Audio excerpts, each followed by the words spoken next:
Hi, my name is Dr. Courtney Pegram, and thank you for joining me for our webinar on Ineffectiveness of Assemblies and Motivational Speakers. Tonight, the webinar is focused on some certain points that we want to evaluate with you and talk to you about some ways of overcoming some issues that you might have when you have assemblies, or some thoughts and questions that you had once you did conduct an assembly that focuses specifically on bullying incidents, bullying stories, or even at that point, conflict, relational aggression, cyberbullying. So all those things we're going to talk about tonight, and how sometimes assemblies can increase a spike in bullying. How do we prevent those spikes? And then what are some alternative ideas? So the most important question we have to ask ourselves is, why are assemblies ineffective? So we had a few webinars go on about assemblies, and you might not be able to hear the audio. But for the next 30 seconds, I just want you to look at the speaker and then look at the audience. Look at the kids of how they're reacting, and then we're going to talk about it a bit.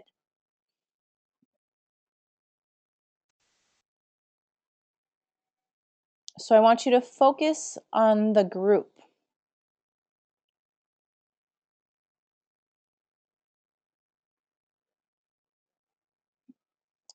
If you can hear it, he's very funny.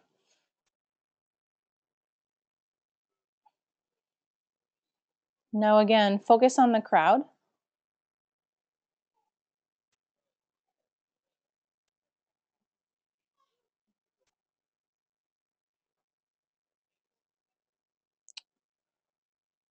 Okay.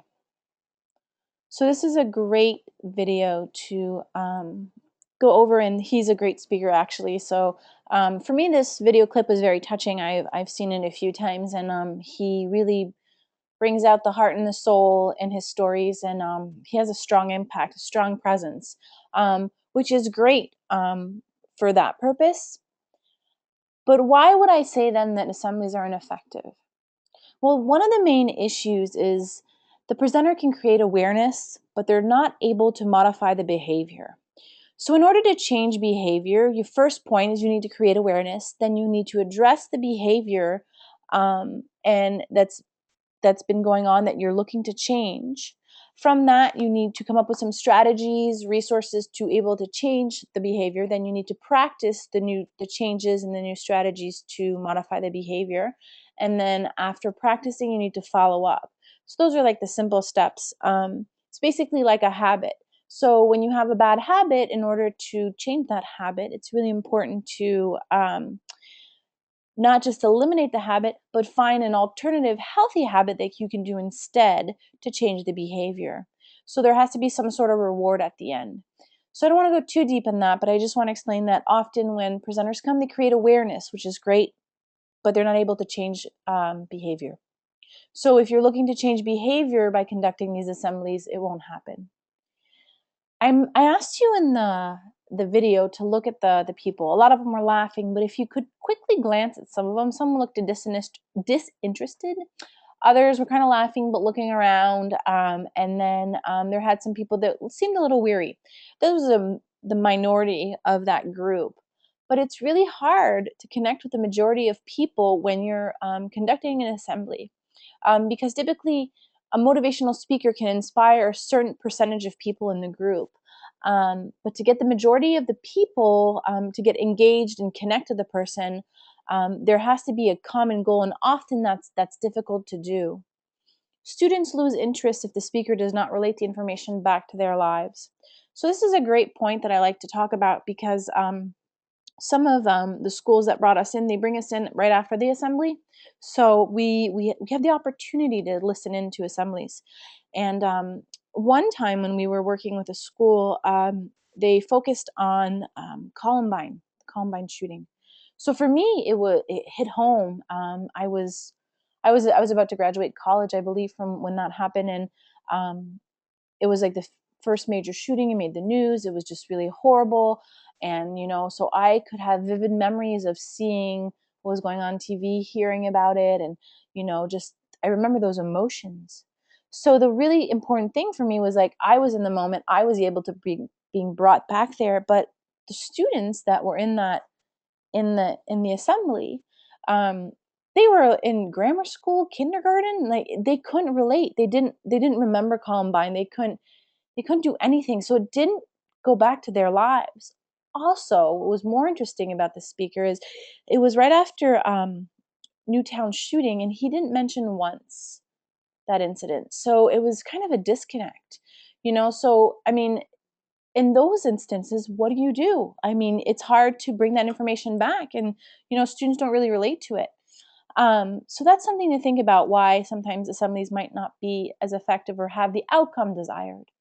Another thing is students get excited about the message, and then they get all into it. They want to do something, they want to make a difference, but it soon dies out because there's not proper follow up. So it's really important to think about strategies to follow up after you have an assembly. To think about ways to continue to keep that message alive, especially if students are excited about it. Another thing that I found is students that tend to bully, they won't stop the behavior just because they listen to a speaker. So it's just, I mean, if you have someone that's bullying someone else, and they listen to a speaker, they won't stop the behavior. They actually might use it against the person that they're attacking or the target. So that might be a counter effect of it. Um, so let's talk about some of the short-term effective assemblies, because it's not all bad. There's some really great things about assemblies. It delivers a powerful message. Typically after assemblies, it's people are excited, they're thrilled, they want to make a difference. It inspires students or staff to really be engaged and do something. It creates awareness around the topic. So if they're defining bullying, if they're talking about cyberbullying, if it creates one message.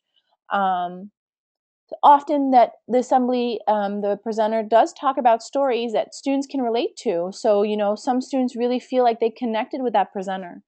It establishes a sense of community. Typically on that day, everyone's feels like they've come together. It's a great sense of empowering the school. And there's always, again, one message at the end that the school walks away with. So that's some short-term effective assemblies, and they're very positive. So then the next question I often hear is, well, what about these bullying spikes that occur after assemblies? So that's a great question. So, as I said, assemblies create awareness with no follow up. So often they have maybe one or two steps. Hey, here's what I recommend to do after the assembly, but they don't have the proper tools, resources, or implementation plan to keep that message alive and teach the behaviors that was talked about in the assembly. The content of the assembly can give students ways to bully. So I've seen this, and it's very sad. It's something that they use the words of the presenter or the way the story was, if they can relate it to the target, and then they might antagonize the target more. They might tease a little more. They might work ways around um, the message. So, for example, if the assembly, the speaker gives a story about bullying, and the perpetrator that is actually targeting someone, they might use that story against the target that they're looking at. So that's something to think about. If there's no buy-in from teachers or administration, then the message won't stay alive. That's pure and simple. The speaker did not take into account the school's culture. So that is a big one for bullying spikes. So that speaker that I went to see, also the one thing that I did notice is I don't know how much questions were asked prior until the presentation or what happened, because it was an at-risk school that there was a larger population of at-risk kids in that school. And it was really interesting that they're prone to violence. They either have problems at home, they live in at-risk neighborhoods, and I don't think the speaker took that in consideration. So some kids, shootings don't, it's not something that's new to them. Violence is not something new to them, and it's very sad, but it's something to take in consideration when you have a speaker come in. Like, what is the culture of your school, and what do you want the speaker to use as verbiage, language? like share the vision. Like, how can you get the speaker to come in and kind of capture your school so you feel that like they're representative and their stories are on target? So that's why it's really important to take the school's culture into account, because then that would reduce the spikes. Let's go on. So what do you do when bullying spike occur? So after, for example, the assembly, you start to see more incidents being reported. You're not quite sure what's happening. So here are some strategies that you can use. Have a team of teachers or staff develop a committee to keep the message alive. So that staff can meet once a week. They come up with some strategies to overcome the incidents. They come up with some strategies to keep the message alive. If it's through announcements in the morning, if it's through any means to communicate to the students, if it's teachers delivering a certain message or doing an activity during class, like that's something to think about. Create a student-led group to learn more about the spikes and how to resolve it. So that comes back to creating a focus group. So asking students to putting them in leadership positions and asking them like, hey guys, like what's going on? Why is this spike occurring? What do you guys think we should do? So that may be another solution to help, because students typically have the answers. I'll retract that statement. Students always have the answers. It's in the power of questioning and how we address them that we can get those answers. Have an incident box to record these incidents. So often, some of the schools I work with, they have ways to report the bullying. It's really important to have a system so that students know that, hey, if you report this, and it's anonymous, I'm just looking to gather information. There's been a spike in bullying. So if you see or hear of anything, just put it down on a piece of paper. There's a way to do that virtually too. You'll have more incidents reported for you. So you can kind of look at all this data and figure out, hey, what's going on? Did the speaker just create awareness? So now people that didn't know they were getting bullied or thought it was okay can speak up? Did the message get convoluted where the speaker talked about bullying when in reality this is not actually bullying? So those are things you need to look all at the data and figure out what are your strategies, what are you going to do, and what does the data say? So that's something important to take into consideration. I would also recommend developing an incident report sheet to track the behavior that's occurring. So often we have these templated sheets that we share with our clients so that they can have the right questions on that sheet to report it. Because again, it's really important when it comes to um, identifying how students, if they're saying they're being bullied, what is actually occurring, because bullying is on a spectrum. So there's teasing and conflict and drama on one side, and then at the other end of the spectrum there's violence. Bullying is in the middle.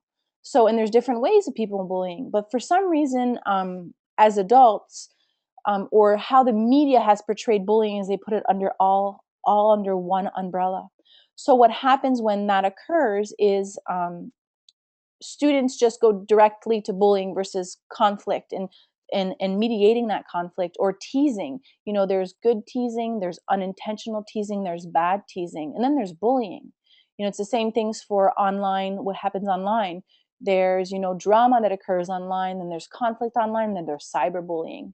After cyberbullying, there's harassment, there's stalking. But what happens with the media is when something breaks out, they just target it and they just label it as bullying. So that could be one thing that happens too after someone comes from an assembly. If they haven't been clear on the language, there could be a spike that occurs because students aren't quite sure of, is this bullying, was this conflict, and that could be another issue. So back into creating that awareness and then making sure to understand what the presenter is delivering as a message. So I came up with some ideas of alternative programs, resources, or tools than using assemblies. So what I would like to talk is about the student programs. So there's a lot of different ways to do this. So there's the whole school approach, which can be done like through grades. So like during music, sometimes they do study hour, lunch period, depending on the school. It's having a whole school approach is one facilitator or goes into a classroom and delivers the same content. throughout the whole school, but using the students to create buy-in. So that's really important. It's a great program to do too. Often what we do is we were asked to come in and we work with the at-risk kids, and then we do leadership program for them. So giving them ways to empower them to make the better choices and to learn how to process emotion and like anger, how to deal with stress. So those are some ideas for programs. There's even if your curriculum is booked and you just, I don't know where to fit this in, there's after school alternatives too. So student programs are really important because um, often what you want to do is you want to deliver the same message at the school, but you want to have buy-in. In order to create buy-in with your students, it's really important to have them share, to have them speak, hear their voice. And that way you can create a higher engagement and then connect with the students and be able to identify exactly what's going on and how we can fix it. So another alternative would be parent seminars. So there's different ways of doing this because from our experience, sometimes hosting um, in schools parent seminars, we have a lower attendance. So other ways that we've been working through this is creating webinars so parents can listen on their own time at home. We also work with different aldermen's offices in Chicago, and we're hosting parent seminars offsite, so in a community space, so we don't have that school ambiance that maybe can hinder parents from coming in. Another thing that we like to talk about is parent coaching. Sometimes coaching parents on ways to deal with bullying, conflict, drama at home, how to safely use the internet, learning about social media, learning about how to talk and listen to their child can really help them overcome some issues. And it's like everyone needs a little help, and it's not like we're telling them they're doing something wrong or pointing the finger, but we're giving them ideas, strategies to improve. So in the concept of coaching them. So that's some of the alternative ideas to assemblies. Um, I am a true advocate of teacher training because teachers can really make the difference in the classroom. And they can really, if they buy into the program and they buy into the message, there can be an incredible amount of change. So teacher training is really important. So we do offer at Bulldog Solution is all these different trainings. But I wanted to put together the titles to trigger ideas for you. What type of training can I do on my professional development days? What do I need my staff and teachers to learn more about so that they can better deliver that message to their students.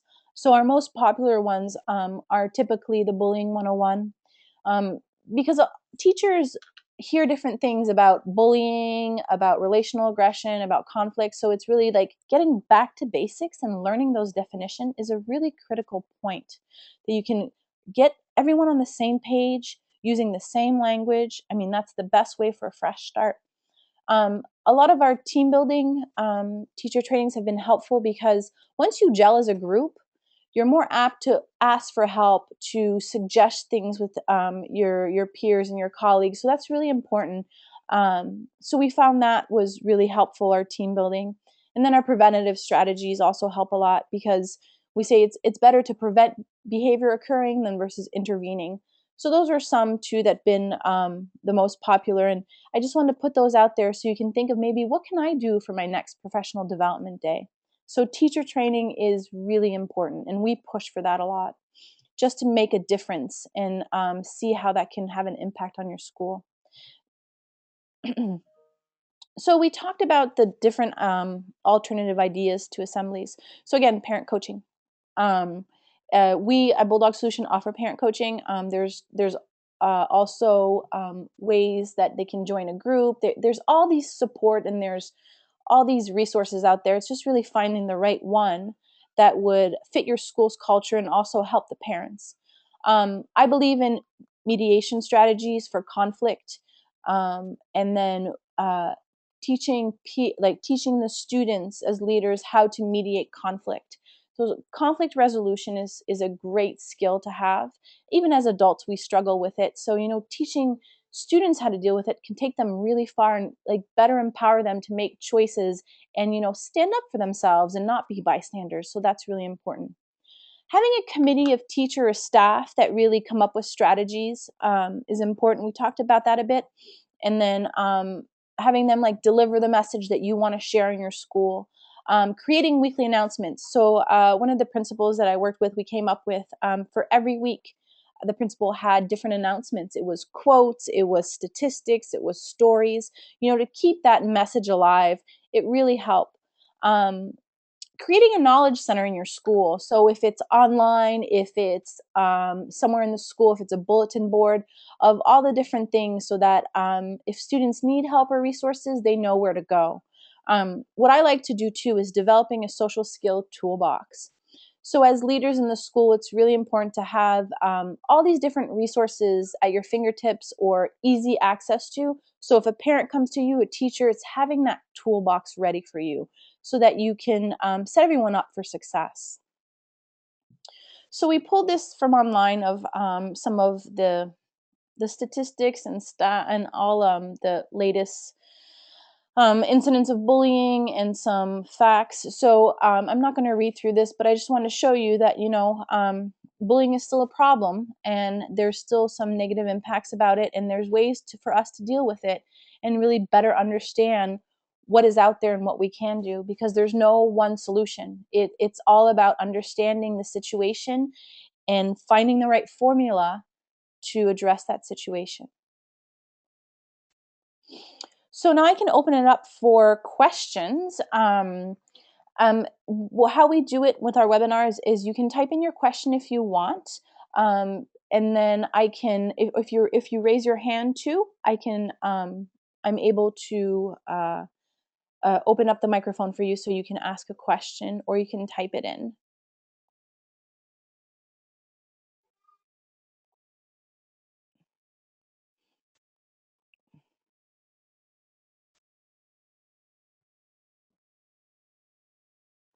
Oh, great. So I have a great question here. So one of the questions was what other recommendations might you have when you're looking at deciding between programs and assemblies and what was it? Assemblies, programs, and then having a special day or occasion. Okay, so basically the question is like, how do you decide what's the best fit? So there's a lot of different ways to identify what is the best fit for your school. First of all, it's understanding what is the school culture, what would benefit your school, and then asking the right questions. So if you're bringing an external company in, it's asking them what are they going to deliver, asking them for objectives, for deliverables, and then for some sort of follow-up. You can ask that from any presenter or speaker. Okay, so what follow-up tools will you provide my school? How will this work? What are you going to talk about? They can put together a quick like cheat sheet to kind of have you review what is going to go on and how they're going to address some of those things. So anytime you bring someone into the school, always make sure that you as a client are getting the information you need and you know what the message is going to be, what the program is going to be, so you can better serve your students and your teachers. So that is a great question. Oh, hold on, there's another one too. Oh, great. So I talked a little bit, the question is what type of programs is offered at Bulldog Solution? So that's a great question. Tonight is more about awareness, so I haven't gone through all our programs, but we offer a variety of teacher trainings, student-led programs, and then community-led programs. So you can go onto our website and we have all that information for you, but I didn't want to talk too much about the things that we do. I really wanted to share the knowledge that we have and give you some tools and resources that at least tonight you can walk away with. So that was, so take the time, go through Bulldog Solution, and if you have any questions about pricing or programs, you can definitely get back to me. Oh, and then I have one last question. Oh, okay. So the question is about the spectrum of bullying. So I know that I kind of went quickly over that, but just basically think that how I would take the message away is that bullying is one word, and for some reason the media has put all these different behaviors under this umbrella. I don't know if you noticed too during the webinar, I didn't refer to bully victim or, and I used the word bystander once. I try to stay away from that because over the past few years, I've noticed people labeling students, and it's a big no-no. So it's a bullying behavior. It's not a bully. It's if somebody's being targeted, it's different than a victim, because first of all, people don't want to be called victims, and then secondly, when you start using the word bully, it gives that sense of a bad kid. So we really try to stay away from that, and that's why we talk about the spectrum. So that was a great question. Perfect. So I think that was all the questions we had tonight. Thank you so much for coming. And then if you have any additional thoughts or feedback, I'd love to hear from you. You can also read my weekly blog at Chicago Now called Bully Bootcamp. And then I look forward to our next session. You have a wonderful night. Thank you. Bye.